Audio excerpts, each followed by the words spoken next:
আজকে আমরা দেখব কক্সবাজারের ঘোরার জায়গাগুলো। তো এক নম্বরে রয়েছে কক্সবাজার সমুদ্র সৈকত। কক্সবাজারে পর্যটকদের প্রধান কেন্দ্রবিন্দু হলো লাবণী বিচ, সুগন্ধা বিচ এবং কলাতলি বিচ। কক্সবাজারের সমুদ্র সৈকত 120 কিলোমিটার দীর্ঘ, বিশ্বের দীর্ঘতম অবিচ্ছিন্ন বালুকাময় সমুদ্র সৈকত। এরপরে 2 নম্বরে রয়েছে হিমছড়ি ঝর্ণা ও পাহাড়। হিমছড়ির প্রধান আকর্ষণ হলো পাহাড়ের চূড়া থেকে বিশাল সমুদ্রের নীল জলরাশি দেখা। পাহাড়ে ওঠার জন্য সিঁড়ি তৈরি করে আছে, যা বেয়ে আপনি অনায়াসে চূড়ায় পৌঁছাতে পারবেন। পাহাড়ের ওপর থেকে মেরিন ড্রাইভ সড়ক এবং সমুদ্রের যে দৃশ্য দেখা যায় তা এক কথায় অসাধারণ। এটি সূর্যাস্ত দেখার জন্য অন্যতম সেরা জায়গা। এখানে একটি শীতল জলের ঝর্ণাও রয়েছে। হিমছড়িতে প্রবেশের পর প্রথমেই চোখে পড়বে এখানকার প্রাকৃতিক ঝর্ণাটি। এরপরে 3 নম্বরে রয়েছে মেরিন ড্রাইভ।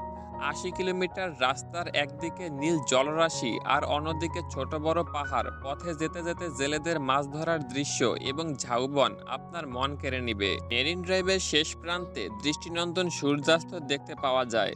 বিকালে চাঁদের গাড়িতে ঘোরা মেরিন ড্রাইভের জন্য পারফেক্ট।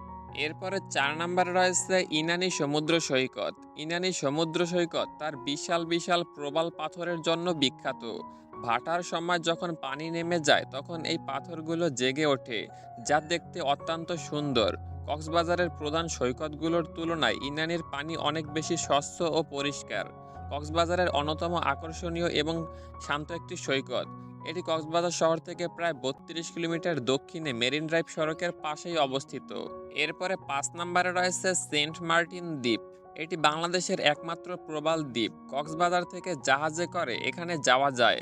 স্বচ্ছ নীল জলরাশি আর নারিকেল বাগানের জন্য এটি পর্যটকদের কাছে অত্যন্ত আকর্ষণীয়। দ্বীপের পূর্ব দিক থেকে সূর্যোদয় এবং পশ্চিম দিক থেকে সূর্যাস্ত দেখার দৃশ্য অত্যন্ত মনোরম। বর্তমানে পরিবেশ রক্ষার খাতিরে সেন্ট মার্টিন ভ্রমণের ট্রাভেল পাস এবং পর্যটক সংখ্যার সীমাবদ্ধতা সংক্রান্ত কিছু সরকারি নির্দেশনা রয়েছে। সেন্ট মার্টিন ভ্রমণ নিয়ে আমার চ্যানেলে একটা বিস্তারিত ভিডিও রয়েছে, লিঙ্ক ডেসক্রিপশন বক্সে দিয়ে দেব। এরপরে 6 নম্বরে রয়েছে মহেশখালী দ্বীপ। মহেশখালী দ্বীপ বাংলাদেশের একমাত্র পাহাড়ি দ্বীপ।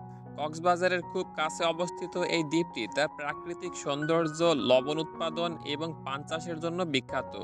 নৌকা বা স্পিডবোটে করে এখানে যাওয়া যায়। এই দ্বীপে পাহাড়ের ওপর বিখ্যাত আদিনাথ মন্দির এবং বৌদ্ধবিহার অবস্থিত। 7 নম্বরে রয়েছে ডুলাজাহারা সাফারি পার্ক। এটি কক্সবাজার শহর থেকে প্রায় 40 কিলোমিটার দূরে চকরিয়া উপজেলায় অবস্থিত। এখানে বিভিন্ন বন্যপ্রাণী ও প্রাকৃতিক পরিবেশ উপভোগ করা যায়। পার্কের ভেতরে কয়েকটি উঁচু টাওয়ার আছে যেখান থেকে পুরো বনের সৌন্দর্য উপভোগ করতে পারা যায়।